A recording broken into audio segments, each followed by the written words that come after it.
28 de diciembre, Día de los Santos Inocentes. Hola, bienvenido a La Palabra en Punto, aquí en RTQ, un espacio para la cultura y la reflexión.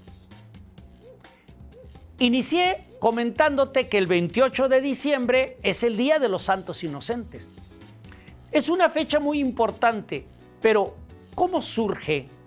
¿Cuál es su origen? ¿Y por qué la celebramos como la celebramos actualmente? ¿Hay relación tiene relación con su origen? De eso vamos a platicar el día de hoy aquí en La Palabra en Punto. Y para ello, lo primero que tenemos que ver es su origen. Su origen. Y aquí tengo para mostrarte las Sagradas Escrituras.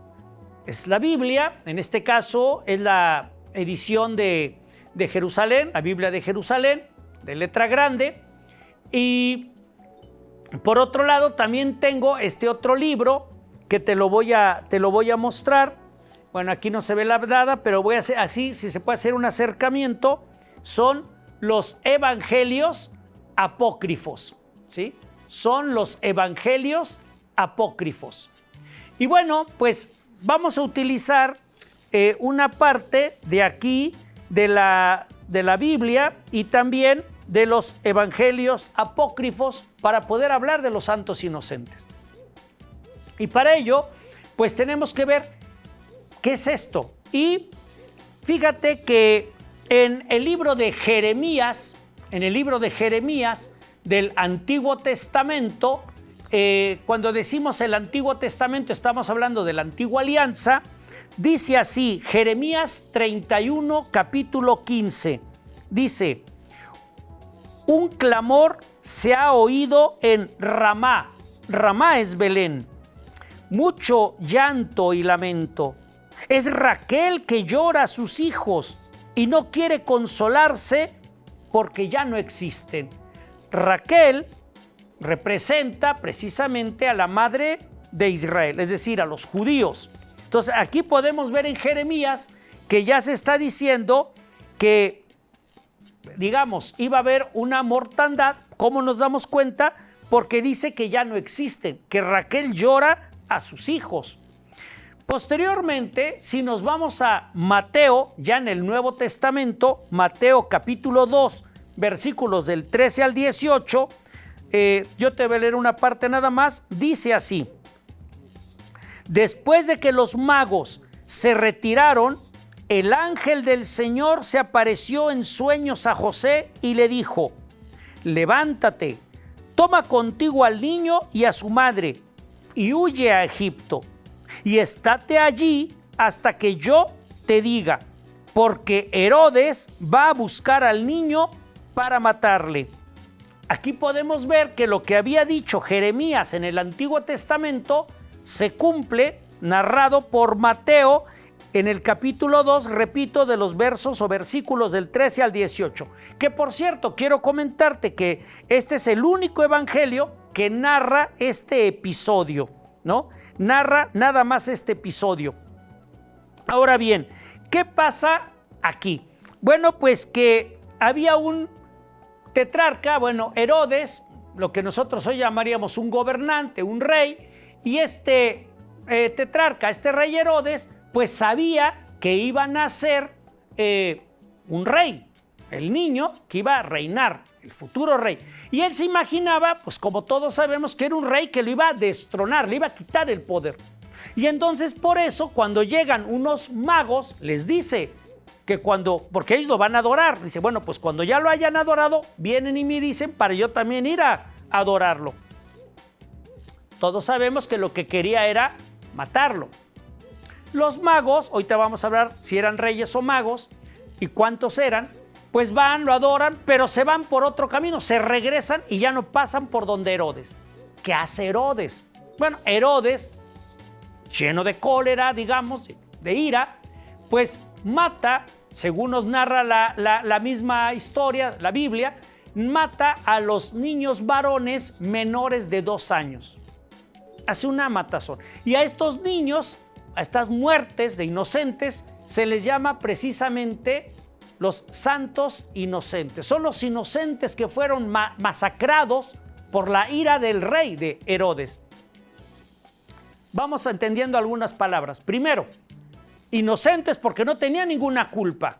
Pero la palabra santo, que tiene que ver con santidad, fíjate que muchas personas creen que santo es solamente el que hace milagros. Error craso. No, no necesariamente tiene que hacer milagros para ser santos. Te voy a poner un ejemplo. Fíjate que en la historia, pero también en la cristiandad, hay dos personajes muy importantes que se les llama santos. San Agustín, el campeón, el más importante de la patrística, y Santo Tomás de Aquino, el más importante de la escolástica. Los dos son santo. ¿Qué milagro hicieron? Ninguno. ¿Por qué se les llama entonces santos? Bueno, se les llama santo por precisamente su obra, por lo que escribieron. Su pensamiento sesudo lo llevaron a un grado de poder comprender las Sagradas Escrituras, responder a los contrarios que criticaban o atacaban algunos de los dogmas, y en ese sentido sentar las bases de lo que sería, digamos, los fundamentos teológicos de la Iglesia Católica. Por eso son santos, no porque hayan hecho un milagro. Fíjate que también cuando vamos al cementerio se le dice campo santo. O sea que cuando uno muere se vuelve santo automáticamente. ¿Qué milagro hizo uno en vida? Nada. ¿Por qué le llaman entonces campo santo? Porque tiene la idea de que al morir está separado de los muertos. De tal manera que la santidad no solamente refiere a una cuestión de milagros, sino más bien a una separación. Se separa del resto. Entonces, ¿por qué decimos campo santo? Porque hay una separación de los mortales. Allá está el campo, los separados, los muertos, acá los vivos. Entonces por eso son santos inocentes. ¿Por qué? Se separaron. Digo, no es que ellos se hayan separado. A través de la muerte cruenta, digamos, que tuvieron por parte de este gobernante de Herodes, pues resulta que quedaron separados de los demás. Hay una separación. Su muerte no fue una muerte, digamos, natural, de vejez, etcétera, sino de pequeñitos, antes de los 2 años, antes que llegaran a los 2 años, les quitaron la vida. Por eso son santos inocentes. Ahora bien, ¿qué pasa en el caso de los Reyes Magos? Fíjate que tradicionalmente se nos han dicho que son tres Reyes Magos, y les llamamos así, reyes. Pero si te fijas, lo que te leí hace un momento no dice reyes, dice magos en la Biblia. Hay algunas versiones, traducciones, sobre todo de ediciones basadas en la Vulgata, que es la Reina Valera, la Reina Valera, que es la base de todas las traducciones protestantes, que en vez de magos ponen astrólogos. Entonces pueden poner reyes, magos o astrólogos. Bueno, en la Biblia católica se pone sobre todo magos, porque esa es la traducción del griego, ¿no? Bueno, pero ¿cuántos eran? ¿Dice en la Biblia cuántos eran? No. ¿Dice en la Biblia cuáles eran su nombre? No. Entonces, ¿por qué decimos que se llamaban Melchor, Gaspar y Baltasar? Bueno, para eso he traído este otro libro que te mencioné hace ratito y que le voy a dar lectura a una parte de los evangelios apócrifos. Fíjate lo que dice aquí respecto de los que nosotros llamamos los Reyes Magos. Dice así, es muy pequeñito, dice: la tradición oriental ponía 12 magos, 12, no 3.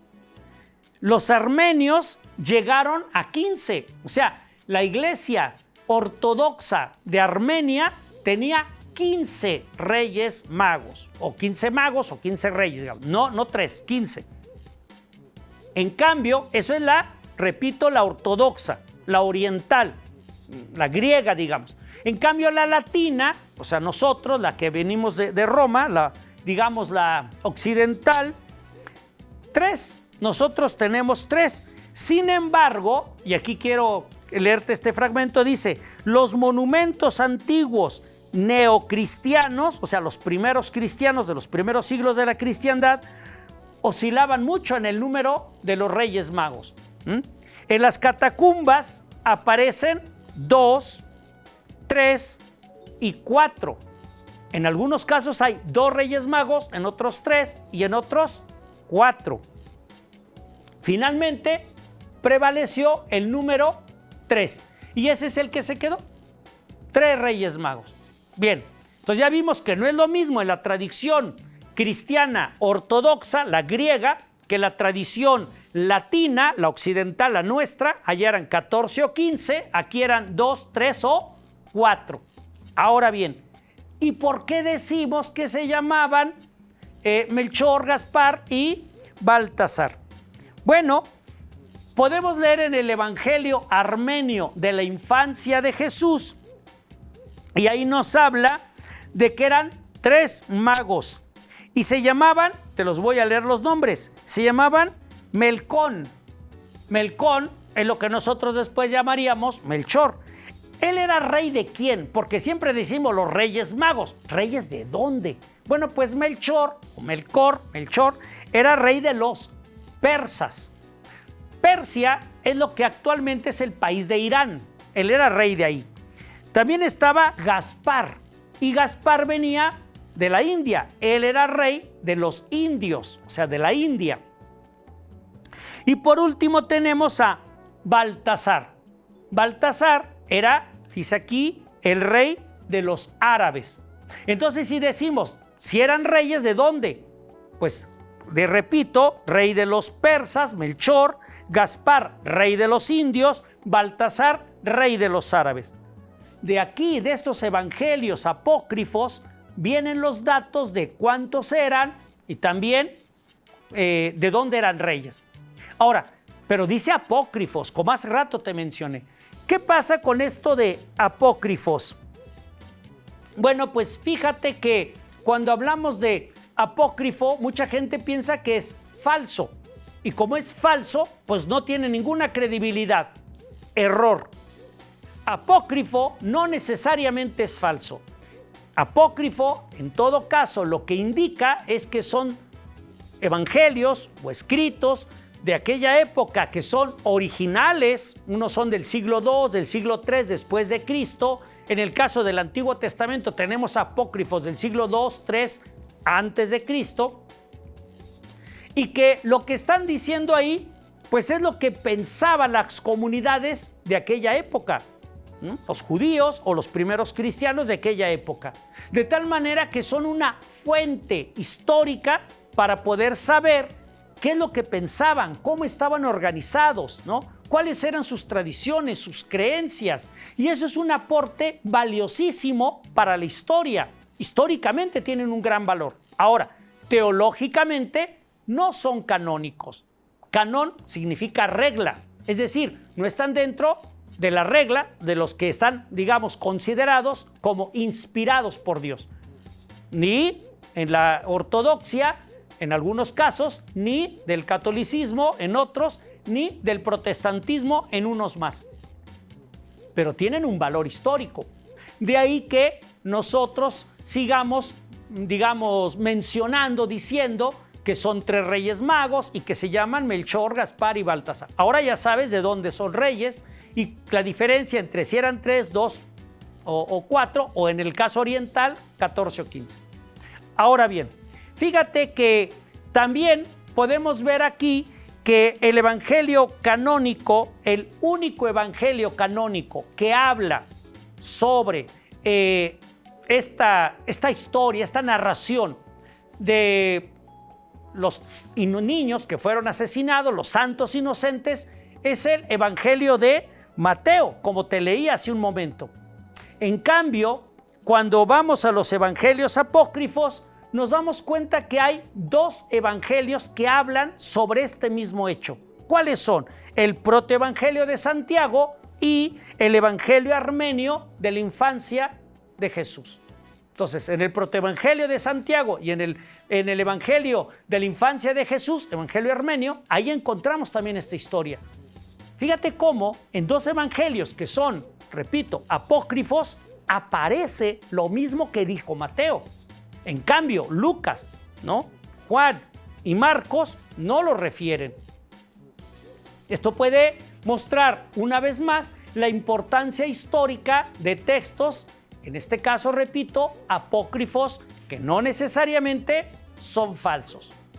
Bueno, pues hasta ahí tenemos, digamos, la historia de cómo surge, quiénes son estos santos inocentes, por qué los mandan matar. Bueno, pues porque Herodes tenía miedo de que entre esos niños estuviera el que, según lo que él sabía, iba a nacer el rey o un futuro rey. Por eso los manda a matar. Pero entonces, si esto es los santos inocentes, ¿no?, ¿por qué nosotros en nuestra época celebramos los santos inocentes con frases como inocente palomita que te dejaste engañar, sabiendo que en este día nada se puede prestar? Porque has de saber que esta es la frase clásica que se utiliza para justificar el que si pido algo ese día, ya no lo regreso. Por ejemplo, pido prestado, no sé, 100 pesos, o pido un libro, o pido lo que tú quieras, algo. Y ya que me lo prestan, ya no lo regreso. Y entonces digo esta frase, inocente palomita que te dejaste engañar, ¿no?, sabiendo que en este día nada se puede prestar. ¿De dónde viene esta idea? Porque esta idea, si te fijas, no tiene nada que ver ¿con quién? Con los inocentes que fueron masacrados, los niños menores de 2 años, queriendo matar a Jesús. ¿De dónde surge esta idea? No tiene que ver con ello. Bueno, pues surge en la Edad Media. En la Edad Media había una fiesta que le llamaban la fiesta de los locos. ¿Cuál es la fiesta de los locos? Bueno, dementes, orates, gente sin juicio, digamos, o locos para hacerlo más preciso, y que se trataba de que no tenía nada que hacer. ¿Cuándo celebraban esta fiesta? Fíjate, 28 de diciembre del calendario gregoriano. ¿Por qué el 28 de diciembre? Porque el 28 de diciembre ha concluido, para esa fecha, ha concluido una estación y empieza la otra. Está empezando el solsticio de invierno. Entonces, la gente ya no va a sembrar o a cosechar. Tienen el tiempo, digamos, entre comillas, libre. Y a eso se le llama ocio. Ocio, con C, ocio. Ocio significa, viene del latín otium, se escribe otium. Bueno, se escribe otio, se pronuncia ozio, la T más la I y otra vocal en latín suena como tss, tss. Te voy a poner un ejemplo. Si yo digo Ignacio en latín sería Ignatio, T y latina O, Ignatio. Fíjate, cuando juntas la T con la I más otra vocal, ya no dice ti, dice sí, como si pusieras T-S-I, sí.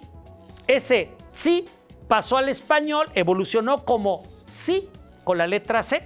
Por eso nosotros escribimos Ignacio, que viene de Ignatio y se pronuncia Ignacio, que por cierto, Ignacio es fuego. De ahí viene lo de ígneo, la parte ígnea de la tierra, etc. Bueno, eso es para explicarte lo de ocio. ¿Por qué? Porque es otio, ocio, O-T-I-O. Otio se pronuncia ocio y significa tiempo para descansar. Fíjate que esta palabra está muy relacionada, bueno, es la misma raíz que otra que se llama negocio. No sé si te habías puesto a pensar, pero terminan igual, pero una es completa la palabra, es ocio, negocio. Claro, ya te diste cuenta. Muy bien, es la misma raíz. Cuando dices negocio, es negar, o sea, no hay ocio, no hay tiempo ¿de qué? De descanso. En el negocio es trabajar, es niego el ocio, por eso se llama negocio. Bueno, pues resulta que en esta época se dedicaban, repito, el 28 de diciembre, Edad Media, en Europa, pues al ocio. Y entonces hacían chanzas, burlas, bromas, algunas cuestiones de engaño, de aparentar que unos eran una cosa cuando eran otra, con máscaras, etc. Bueno, y entre ello solían engañar a la otra persona. La solían engañar. Tenían el tiempo de hacer este tipo de juegos. Y de ahí viene que el 28 de diciembre se celebre la fiesta de los locos. Pero fíjate cómo se relacionó. Ellos no están hablando en el 28 de diciembre, en la Edad Media, de los inocentes que murieron cuando Jesús nace. Yeshua, o Yeshua, como dicen algunos, Yeshua. No están hablando de eso. Están hablando del tiempo en que termina una estación y empieza otra, y en ese momento hay espacio para el ocio. ¿Qué hicimos con el tiempo? Se unieron y entonces, pues resulta que la idea de los santos inocentes, que es algo, repito, cristiano, pues entonces se relaciona con esto de los fiesta de los locos, ¿no? Ahora, fíjate que cuando surge esta idea de que el 28 de diciembre se celebre como algo católico, surge a finales del siglo IV y principios del siglo V, es decir, entre finales del 300 y fracción, principios del 400. ¿Qué hace la iglesia? Bueno, celebra, pero no es tanto celebrar, conmemora, porque no es una celebración, es una conmemoración. Conmemora, pues, los santos inocentes. Pero la iglesia, lo que está conmemorando ahí es lo de la muerte de los niños, no el engaño que solemos hacer, que es la fiesta de los locos. No, están conmemorando eso. Por eso el 28 de diciembre, dentro de la misma iglesia católica, claro está, se acostumbra en varios lugares a regalar ropa o juguetes, dulces a los niños pequeñitos, porque se está conmemorando el Día de los Santos Inocentes, ¿no? Desgraciadamente, o no sé si decir desgraciadamente o agraciadamente o simplemente ni desgracia ni gracia, pero coloquial o tradicionalmente nosotros lo festejamos a través de estas chanzas, de estas burlas de inocente palomita que te dejaste engañar. Bueno, pues eso es lo referente o lo referido a los santos inocentes. Espero que haya sido de tu gusto, de tu interés, y ahora sepas de dónde viene, ¿no? Y por qué relacionamos estas dos cosas, ¿no? Que al final de cuentas no tienen una relación. Bueno, pues con esto doy conclusión a este programa. Te espero en una siguiente edición y te recuerdo que si te perdiste algunos programas de aquí de La Palabra en Punto, pues acudas a YouTube y pongas La Palabra en Punto RTQ y te van a aparecer los programas que se han ido grabando y se han subido ahí al canal de YouTube de RTQ. También, pues que visites mi página Martín Hurtado en YouTube para que revises, veas, ¿no? Te enteres de algunas otras cuestiones culturales. Es un gusto poder saludarte y te espero aquí en la siguiente edición de La Palabra en Punto, un espacio para la cultura y la reflexión. Hasta entonces.